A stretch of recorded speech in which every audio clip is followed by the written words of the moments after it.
नमस्ते दोस्तों, स्वागत है आपका हमारे चैनल पर। आज हम देखेंगे एक ऐसा आइलैंड जहां का समय पृथ्वी से बिल्कुल उल्टा चलता है। जब कुछ वैज्ञानिकों का एक ग्रुप इसी आइलैंड पर एक एक्सपेरिमेंट के लिए जाते हैं, लेकिन उन्हें पता नहीं था कि एक बार यहां आने के बाद कोई वापस नहीं लौट सकता।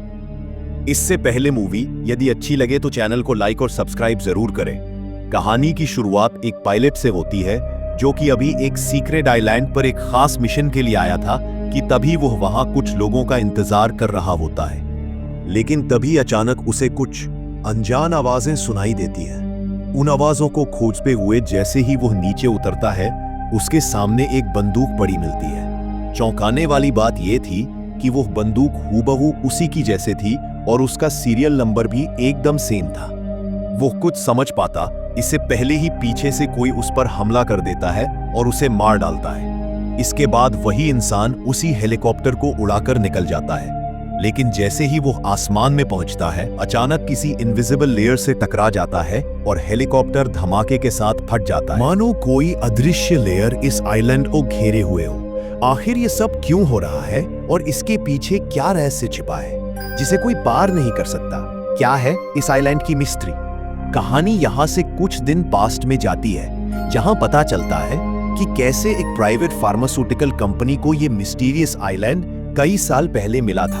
उन्हें पता चला कि ये आइलैंड बाकी की पृथ्वी से बहुत अलग है, तो उन्होंने इसके बारे में बाहर किसी को नहीं बताया। ये प्राइवेट कंपनी चुपचाप अकेले में यहाँ पर एक्सपेरिमेंट्स करने लगी और लगभग 20 साल तक ये प्राइवेट कंपनी यहाँ ऐसे ही एक्सपेरिमेंट्स करती रही। लेकिन 2 दिन पहले उनके एक एक्सपेरिमेंट के दौरान उनसे कुछ ऐसा हो गया जिससे कि अब वह पूरी ही पृथ्वी का तबाह होने का खतरा है। तो इस कंपनी के ओनर्स ने कुछ सोल्जर्स की टीम को इसी आइलैंड पर भेजने का फैसला किया ताकि वे यहाँ पर आकर एक आखिरी मिशन पूरा कर सके और उसके बाद वह इस आइलैंड को ही तबाह कर देंगे। अब यहाँ से कहानी अमेरिका के एक शहर सैन फ्रांसिस्को में जाती है, जहां के अभी एक एक्स मिलिट्री सोल्जर एडिसन नाम की औरत को देखते हैं। वह पहले अमेरिका की स्पेशल फोर्स का हिस्सा रह चुकी है। इस समय वह चेस नाम के आदमी से मिलने आई है। चेस का कोई अपना नहीं है, लेकिन वह आर्मी में रह चुका है। एडिसन को चेस के बारे में सब पता है। वह उसकी हिस्ट्री से लेकर उसकी पर्सनल डिटेल्स के बारे में सब जानती है। चेस पहले आर्मी में था, मगर एक मिशन के बाद उसे निकाल दिया गया और अब तो ऑफिशियल डॉक्यूमेंट्स तक में उसका नाम नहीं है। वहीं एडिसन की कंपनी को ऐसे ही लोगों की तलाश थी जिनका कि कोई जानने पहचानने वाला ना हो। इसी वजह से एडिसन को उसकी जरूरत थी। उसने उसे एक मिशन के लिए हायर करने की बात रखी। बातचीत के दौरान एडिसन बताती है कि उनकी कंपनी को कुछ लोगों की जरूरत है जो एक सीक्रेट आइलैंड पर जाकर कंपनी के सीईओ की बेटी को सुरक्षित वापस लाएंगे और इसके बदले में उनमें से हर एक को लाखों डॉलर्स मिलेंगे। इतने सारे पैसे जितने में वे जीवन भर आराम से ऐश कर सकेंगे।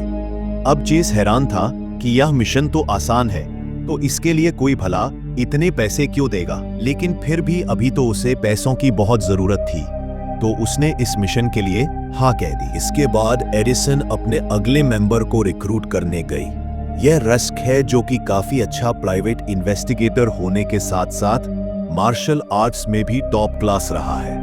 लेकिन एक हादसे के दौरान रस्क के परिवार की मौत हो गई। रस्क उसको इस मिशन के लिए मना करता है क्योंकि उसी इस मिशन के बारे में पहले ही पता था, जिसके लिए वो कहता है कि तुम बाकी लोगों की जान को भी खतरे में डाल रही हो। अंत में वो मान जाता है, जिसके बाद वह सिर्फ खतरनाक मिशंस को ही चुनता है। एडिसन ने उसे भी मिशन के बारे में सब बताया और रकम की जानकारी दी। रकम सुनते ही रस्क मान जाता है। इसके बाद उसने कुछ और लोगों को भी हायर किया। आखिरकार कुल मिलाकर 6 लोगों की टीम तैयार हो गई। अगले ही दिन सभी को प्राइवेट एयरबेस पर बुलाया गया क्योंकि अब निकलने का वक्त आ चुका था। रवाना होने से पहले एडिसन सभी को पूरा एक बार फिर समझा देती है। मिशन यह है कि उन्हें स्टेसी नाम की लड़की यानी सीईओ की बेटी को जिंदा ढूंढकर वापस लाना है। लेकिन समस्या यह है कि किसी को नहीं पता कि वो कहाँ है। इसलिए टीम को 2 हिस्सों में बांटा गया। जहां अब तक एडिसन ने और भी 4 मेंबर्स को इकट्ठा कर लिया था, वह सबको अपने मिशन के लिए समझाने लगती है। कैसे उस सीक्रेट आइलैंड पर 2 रिसर्च सेंटर हैं, एक नॉर्थ साइड और एक साउथ में। तो उनकी टीम वहां आइलैंड के बीच में हेलीकॉप्टर से पहुंचने के बाद उन सभी को 2 टीमों में डिवाइड होकर अलग अलग दिशाओं वाली रिसर्च सेंटर में जाना होगा, जहां पहली टीम में एडिसन खुद, उसके साथ चेस और तीसरा मेंबर डेक्स होगा। वहीं दूसरी टीम में रस और उसके साथ कोल्ट और टैग होंगे, जो कि नॉर्थ वाली फैसिलिटी में जाएंगे, जहां पहले एक्सपेरिमेंट हुआ करता था। क्योंकि अभी उन्हें नहीं पता कि सीईओ की बेटी स्टेसी, जिसे कि ढूंढने का उनका मेन मिशन है, उन्हें नहीं पता कि वो किस रिसर्च सेंटर में होगी, और उन्हें तो बस स्टेसी को ढूंढकर वापस लौटना है। वहीं उनका हेलीकॉप्टर और पायलट तब तक वहीं अकेला उनका वापस आने का इंतजार करेगा। अब मिशन पर जाने से पहले टैग अपनी बेटी की फोटो भी देखता है, क्योंकि उसकी पत्नी के मरने के बाद एक उसकी बेटी ही उसका सब कुछ है। लेकिन उसकी बेटी को भी एक खतरनाक बीमारी हो गई है, जिसके लिए टैग को बहुत से पैसों की जरूरत है, और इसीलिए उसे इस मिशन पर जाना पड़ रहा है। अब तय समय के अनुसार सभी मेंबर्स एक हेलीकॉप्टर में बैठकर उसी आइलैंड की ओर निकल जाते हैं, और काम खत्म होने के बाद सभी लौट आएंगे। इसके बाद उन्हें उनका हिस्सा मिल जाएगा। लगातार 10 घंटे की उड़ान के बाद आखिरकार यह लोग उस रहस्यमयी टापू पर पहुंच जाते हैं। प्लान के हिसाब से एडिसन, चेस और डेस्क साउथ की ओर निकलते हैं, लेकिन जैसे जैसे वे आगे बढ़ते हैं उन्हें एक एक करके लाशें दिखाई देने लगती है। यह वही लोग थे जो पहले यहाँ काम करते थे। उनके शरीरों को इतनी बुरी तरह काटा गया था जैसे किसी ने भूख मिटाने के लिए उन्हें नोच खाया हो। एडिसन इस बात की जानकारी दूसरी टीम को देना चाहती है, लेकिन यहाँ तो रेडियो काम ही नहीं कर रहा था। मजबूरी में डेस्क वह बस सब कुछ अपनी डायरी में लिखने लगता है, जो उसकी पुरानी आदत थी। इसी बीच चेस एडिसन से पूछता है कि आखिर इतना आसान काम करने के लिए कोई इतनी बड़ी रकम क्यों देगा। जरूर कंपनी हमसे कुछ छुपा रही है, लेकिन एडिसन को ऐसा नहीं लगता। वहीं दूसरी टीम भी अपनी दिशा में बढ़ रही थी। नदी के पास पहुंचने पर रस को एक बंधी हुई रस्सी दिखाई देती है। अजीब बात यह थी कि उसे ऐसा महसूस हुआ जैसे ये उसी ने कभी पहले बांधी थी।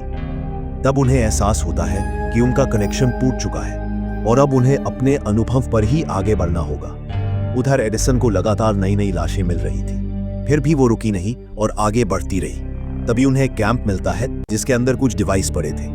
उनकी मदद से वे रेडियो को ठीक करने की कोशिश करते हैं, लेकिन कोई फायदा नहीं होता। डेस्क बताता है कि उसे एक लाश के पास एक घड़ी मिली थी जो हूबहू उसकी अपनी घड़ी जैसी थी और समय भी बिल्कुल वही दिखा रही थी। हालांकि चेस कहता है कि यह तो सिर्फ एक इत्तेफाक हो सकता है और वह इस पर ज्यादा ध्यान न दे।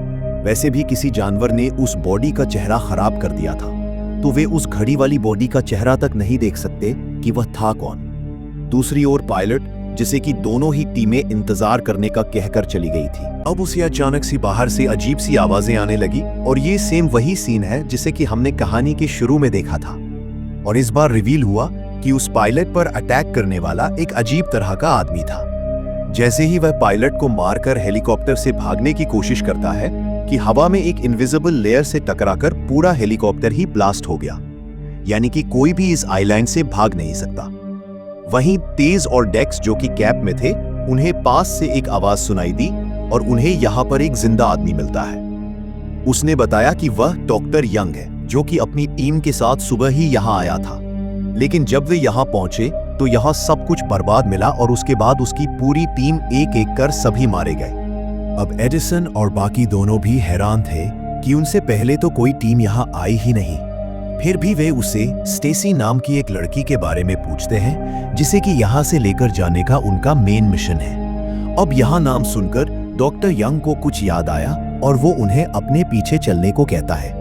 और सभी यहाँ देखकर हैरान रह गए कि स्टेसी तो ऑलरेडी मर चुकी थी। किसी जानवर ने उसका चेहरा तक बिगाड़ दिया। यहाँ देखकर एडिसन और बाकी दोनों निराश होते हैं कि उनका मेन मिशन जिस लड़की को निकालने का था, वह तो पहले ही मारी गई। तो क्या पता अब उन्हें पूरे पैसे मिलेंगे भी या नहीं। फिर भी वे उस लड़की की बॉडी को अपने साथ ले जाएंगे। वहीं अब वैसे भी रात होने वाली थी और वे हेलीकॉप्टर से काफी ज्यादा दूर आ गए। तो सभी मेंबर्स अब आज रात के लिए यहीं कैंप में सोने का फैसला करते हैं। फिर वे कल बाकी सबको लेकर वापस निकल जाएंगे। वहीं दूसरी टीम से उनका कांटेक्ट अभी तक नहीं हो पाया, ताकि वे उन्हें बता ही सके कि उनका आगे जाने का कोई फायदा नहीं। उनका मेन मिशन, स्टेसी ऑलरेडी मर चुकी है। डॉक्टर यंग हालांकि खुश था, उसको लगा कि वो भी इन रेस्क्यू मेंबर्स के साथ बाहर निकल जाएगा, तो सभी वही टेंट लगाकर रात गुजारने का फैसला करते हैं। डेस्क फिर से डायरी में लिखना शुरू करता है। तभी डॉक्टर अपनी भी एक डायरी निकालता है। हैरानी की बात यह थी कि यह हूबहू वैसी ही थी और उसमें वही बातें लिखी थी, लेकिन एक दिन पहले की तारीख में, वो भी डेस्क की ही हैंडराइटिंग में। यह देखकर सबके चेहरे पर डर साफ झलकता है। आखिर यह कैसे संभव हो सकता है? वे तो आज ही यहाँ आए हैं, फिर यह डायरी पहले से यहाँ कैसे हो सकती है? क्या यह सब महज इत्तेफाक है? वहीं दूसरी ओर दूसरी टीम रस, कोल्ट और टैग तीनों भी आज रात के लिए एक जगह रुककर आग जलाकर वहीं बिताने का फैसला करते हैं कि अचानक एक आवाज आई। सभी वेपन लेकर तैयार हो जाते हैं। तभी टैग को कोई पीछे से खींच लेता है। उसने खुद को छुड़ाने की बहुत कोशिश की, लेकिन वह प्राणी काफी ताकतवर था। तभी रस्क गोली चलाकर उसे मार गिराता है, लेकिन कोल्ट पीछे अकेला रह गया और उसी अज्ञात जीव ने उस पर हमला कर उसे भी घसीट लिया। जब उसने ध्यान से देखा तो वह जीव असल में उसका ही दूसरा रूप था, लेकिन बेहद डरावना था। उसने बिना देर किए कोल्ट को खत्म कर डाला, यानी एक और मौत हो गई। आप सभी के मन में सबसे बड़ा सवाल यही था कि एक ही इंसान के दो रूप इस टापू पर कैसे हो सकते हैं। इस रहस्य का पता लगाने के लिए एडिसन की टीम डायरी पढ़ना शुरू करती है। उसमें लिखा था कि अगले दिन सुबह उन्हें स्टेसी जिंदा मिलेगी। यह पढ़कर सबके होश उड़ जाते हैं। डेस्क कहता है कि अगर यह उसने लिखा है तो यह सच भी होगा, क्योंकि वो अपनी डायरी में कभी झूठ नहीं लिखता। अब सभी बेसब्री से सुबह का इंतजार करने लगते हैं और सुबह होते ही सबकी आंखें फटी रह जाती हैं, क्योंकि सचमुच उनके सामने स्टेसी जिंदा खड़ी थी। उसने बताया कि वो 3 दिन पहले यहाँ आई थी और तब से यही फंसी हुई है। हर कोई हैरान रह गया कि यह कैसे संभव है। वही दूसरी ओर रस और टैग, जो कि अब कोर्ट के मरने के बाद 2 ही मेंबर्स बचे हैं, अब तक के हादसों से काफी सहमे हुए थे। वे फाइनली चलते हुए नॉर्थ वाले कैंप तक पहुंच गए। उन्हें अब बस कैसे भी करके स्टेसी को ढूंढकर यहां से जिंदा निकलना था, क्योंकि कल रात वाले इंसिडेंट से उन्हें यह तो पता चल गया कि यहां इस आइलैंड पर अजीब तरह के क्रीचर घूम रहे हैं, जो कि बहुत खतरनाक है। अब यहां ये पूरा नॉर्थ वाला कैंप भी बिल्कुल खाली पड़ा था।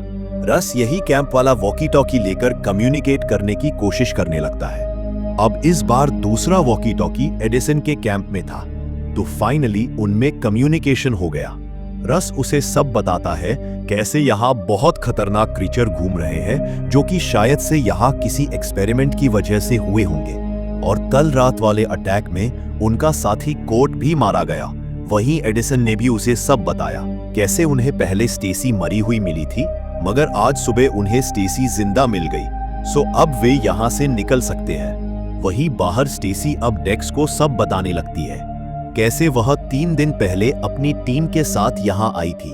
उन्हें पता चला कि उनके एक एक्सपेरिमेंट की वजह से यहाँ क्रीचर अपनी तरह दिखने वाले पैदा हो गए हैं और एक दूसरे पर ही अटैक करने लगे। लेकिन जब भी यहाँ पहुंचे तो उन्होंने पाया कि अब यहाँ इस आइलैंड से निकलने का कोई रास्ता नहीं। इसके बाद क्रीचर बन चुके लोग बहुत खतरनाक हो गए और उन्होंने उनके ही मेंबर्स को मारना शुरू कर दिया।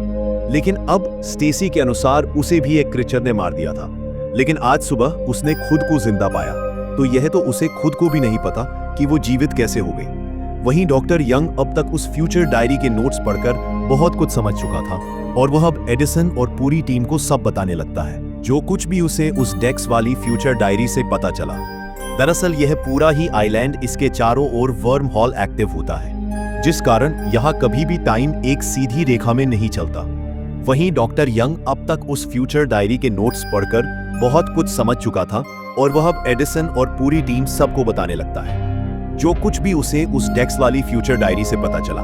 वो बताता है कि दरअसल यहाँ सिर्फ 72 घंटे ही सीधा समय चलता है और फिर समय रीसेट हो जाता है, यानी कि फिर से सारी घटनाएं शुरू से होने लगती है। जो कुछ भी पहले वाले लूप में घट रही थी और पहले वाले लूप की इवेंट्स इस नई टाइमलाइन में मिक्स हो जाएंगी, यानी कि हर 3 दिन में एडिसन और उसकी टीम का हर एक नया वर्जन इसी आइलैंड पर लैंड करता है। इसका मतलब था कि वे पहली बार यहाँ नहीं आए, बल्कि उनसे पहले भी उनके और भी रूप यहाँ पहले भी आ चुके हैं। इसलिए शुरू से लेकर अब तक उन्हें इतनी चीजें मिल रही थी। पहले डेक्स की घड़ी का मिलना, फिर सेम उसी जैसी डायरी का मिलना जिसमें कि फ्यूचर के कुछ दिनों की इवेंट्स लिखी थी, क्योंकि उनसे पहले वाले डेक्स के उस वर्जन ने यहाँ बहुत समय बिता लिया था और उसने सब कुछ समझकर अपनी डायरी में नोट कर दिया। अब चेस पूछता है कि फिर तो उन्हें अपने और भी वर्जन्स दिखाई देने चाहिए थे, तो उनके बाकी के पास्ट वाले वर्जन्स कहाँ गए? अब डॉक्टर यंग के अनुसार इन सबके पहले वाले वर्जन्स या तो मर चुके होंगे, क्योंकि उन्होंने देखा भी था रास्ते में उन्हें बहुत सी मरी हुई बॉडीज मिली थी। वहीं उनमें से हर एक का चेहरा बिगड़ा हुआ था, जिससे कि वे उन्हें पहचान ना सके। यानी कि अब तक जितनी भी उन्होंने बॉडीज देखी थी, वे सब उन्हीं के पास्ट वर्जन्स की थी।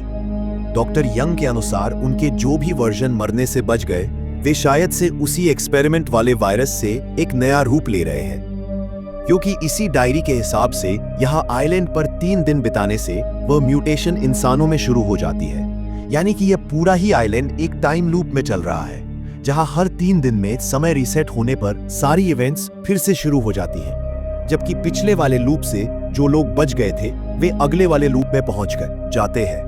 यह एक नेवर एंडिंग साइकिल है जो कि कभी नहीं रुकेगा। इसका यह भी मतलब है कि इसके पहले वाला उनका कोई भी वर्जन कभी आइलैंड से निकल नहीं पाए। अब पूरी सच्चाई जानने के बाद हर कोई डर चुका था। वह इस बारे में सोच ही रहे थे कि बाहर अब उन्हें कई सारे क्रीचर की आवाजें आने लगी, जो कि उन पर अटैक करने के लिए उन्हीं की ओर आ रहे थे। वहीं दूसरी ओर रस और टैग जब यही सब रेडियो पर सुन रहे थे, तो उनके भी पीछे क्रीचर आ गए। उन्होंने देखा कि यह तो सच में ही उनके और वर्जन थे। यानी कि डॉक्टर यंग के अनुसार जो भी इस डायरी में लिखा है वह बिल्कुल सच है। रसोल टैग अब अपने ही कई सारे क्रीचर वर्जन से लड़ने लगते हैं। उन्हें अपने ही ऊपर अटैक करते हुए काफी अजीब भी लग रहा था। तो दूसरी ओर एडिसन का ग्रुप भी अपने सामने अपने ही कई सारे वर्जन को म्यूटेट देखकर हैरान रह जाते हैं। चेस तो शुरू में अटैक भी नहीं कर पाता, लेकिन एडिसन ने समझाया कि वे अभी सिर्फ अपने बारे में सोचे और अटैक करें। उनके दूसरे वर्जन अब इंसान नहीं बचे, जिसके बाद फाइनली उन्होंने सभी क्रीचर के सिर में गोली मार उन सबको मार डाला। वही रसोल टैग ने भी इन म्यूटेंट्स की पहली वेव को समाप्त कर दिया। लेकिन इसी बीच उनकी सभी गोलियां खत्म हो गई। उन्हें यह भी पता था कि यह तो सिर्फ शुरुआत है। अनंत टाइम लूप के चलते उनके और भी बहुत से वर्जन आने वाले हैं। वहीं दूसरी ओर स्टेसी जो कि उन्हें मिली थी, उस पर भी अब उसे एक्सपेरिमेंट का असर होते हुए वह क्रीचर बनने लगी और उसने डेक्स पर अटैक कर दिया। हालांकि पीछे से चेस स्टेसी को गोली मार देता है, लेकिन अब तक बहुत देर हो गई और डेक्स बच नहीं पाया। अब आज का पूरा ही दिन उन क्रीचर से लड़ते हुए खत्म हो गया। लेकिन रस की कोशिश के बावजूद फाइनली इस आइलैंड से बाहर मौजूद उस प्राइवेट कंपनी के बेस पर कांटेक्ट कर ही लिया। वो बताता है कि उनका हेलीकॉप्टर बर्बाद हो गया और कंपनी ओनर्स उन्हें लेने के लिए कोई रेस्क्यू टीम भेजे। रस ने यहाँ झूठ भी बोला कि उनके पास स्टेसी सही सलामत है, वे उन्हें लेने आ जाए। लेकिन अब बाहर उस कंपनी के बेस पर सबको पहले से सच पता था। उन्हें मालूम था कि स्टेसी तो पहले ही मर चुकी है। यहाँ इस आइलैंड पर अब हर 3 दिन में टाइम लूप रीसेट हो रहा है। उन्होंने तो जानबूझकर इस टीम को अपने आखिरी एक्सपेरिमेंट के लिए इस आइलैंड पर भेजा था। इसलिए ही कहानी की शुरुआत में सबने नोटिस भी किया कि वे जितने भी मेंबर्स थे, उनमें से किसी की भी कोई फैमिली मेंबर नहीं था। इस कंपनी ने उन्हें इसलिए चुना था ताकि उनके यहाँ आइलैंड पर टाइम लूप में फंसने के बाद कोई उन्हें बाहर की दुनिया में ढूंढने की कोशिश ना करे। उन्हें इसके लिए बहुत सारे पैसों का लालच भी दिया गया ताकि वे इस ऑफर को मना ना कर सके। यहाँ अब कंपनी के बेस से एक और राज खुलते हैं। दरअसल वो कंपनी इस लास्ट एक्सपेरिमेंट के बाद 12 घंटे बाद इस पूरे आइलैंड को बम गिराकर तबाह कर देगी, ताकि यह खतरनाक क्रीचर इस आइलैंड से बाहर ना निकले। इसलिए उन्होंने आखिरी बार इस टीम को आइलैंड पर भेजा था। यानी कि अब इन बचे हुए 5 मेंबर्स को खुद ही अपने आप से यहाँ से निकलने के बारे में सोचना होगा, वह भी आने वाले 12 घंटों के अंदर, वरना तो फिर यह पूरा ही आइलैंड बम धमाकों से ब्लास्ट हो जाएगा। रस और टैग ने यह सब एडिसन को भी रेडियो से बता दिया, जो कि चेस और डॉक्टर यंग के साथ उनसे दूसरी दिशा में मौजूद थे। अब उनमें से किसी को समझ नहीं आता कि वे यहाँ इस आइलैंड से निकलेंगे कैसे। हेलीकॉप्टर तो उनका पहले ही नष्ट हो गया, वही आसमान वाले रास्ते से वे वैसे भी नहीं निकल सकते। कि तभी रस को याद आया कि कैसे उसे यहाँ आने के बाद से ही भविष्य के विजन्स दिखाई दे रहे थे। वो ऐसी ही एक इवेंट बताता है, यानी कि यहाँ इस आइलैंड पर समय उल्टा चलने से उसे शुरू से ही मेमोरीज याद आ रही थी। उसे भविष्य दिखाई दे रहा था कि कैसे इस आइलैंड के कोने में एक आखिरी बोट पड़ी है जिससे कि वे पानी के रास्ते से बाहर निकल पाएंगे। बाकी सब भी समझ गए कि अब क्योंकि इस आइलैंड पर समय उल्टा हो चुका है, यानी फ्यूचर उनका पास्ट बन गया, जिससे कि रस्क को भविष्य का सब दिखाई दे रहा है। अब सुबह होते ही दोनों टीमें अपनी अपनी लोकेशन से उसी बोट को ढूंढने उसी ओर जाने लगती है। जहां रस्क के भविष्य के हिसाब से एडिसन की टीम उस बोट के ज्यादा करीब थी, तो वे पहले बोट में जाकर रस्क और टैग के वहां आने का वेट करेंगे, जिसके बाद वे एक साथ इस आइलैंड से निकल जाएंगे। एडिसन उसकी बात मान जाती है और दोनों टीमें उस दिशा में चल पड़ती है। एडिसन की टीम पहले पहुंचती है और उन्हें सचमुच बोट मिल जाती है। उसमें अच्छा खासा फ्यूल भी था। अब वे बाकी का इंतजार करने लगते हैं, लेकिन दूसरी टीम क्रीचर से लड़ते लड़ते बुरी तरह फंस जाती है।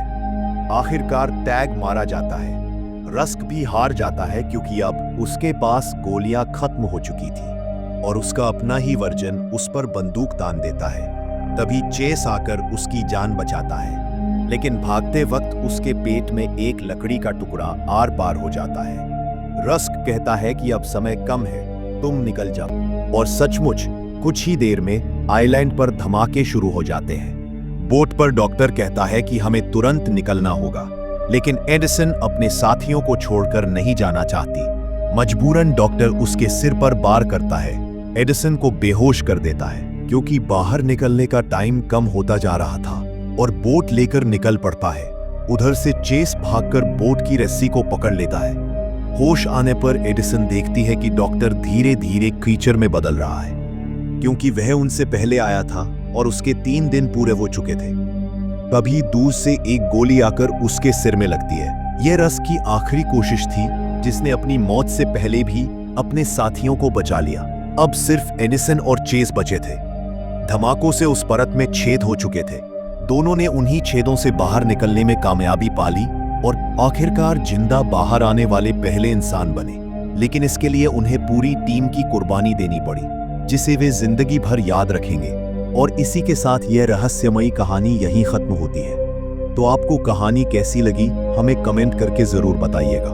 मिलते हैं अगले वीडियो में। Thanks for watching.